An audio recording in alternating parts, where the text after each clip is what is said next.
Sa video na ito, aalamin natin ang pinagmulan ng salitang bakla. Isang salita na malawak na ginagamit sa Pilipinas, ngunit hindi lahat ay alam ang kanyang kasaysayan. Ang unang historiador ay nagsalita.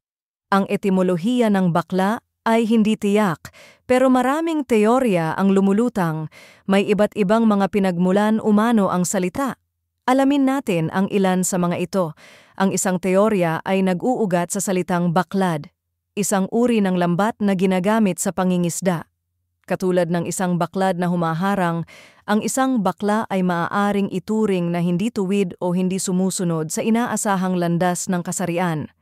Isang lingguista ang nagsabi na mayroon ding nagsasabi na ang bakla ay maaaring nagmula sa sinaunang mga paniniwala at ritual. Maaaring may kaugnayan ito sa mga babaylan o mga katalonan, na mayroong mga papel na hindi limitado sa tradisyonal na gender roles. Ang lingguista ay nag-angat ng isa pang posibleng pinagmulan. Ang mga babaylan ay mga sinaunang Filipino spiritual leaders. Mahalaga ring tandaan na ang kahulugan ng bakla ay nagbago sa paglipas ng panahon. Noong unang panahon, maaaring mayroon itong iba't ibang konotasyon kumpara sa kasalukuyang paggamit.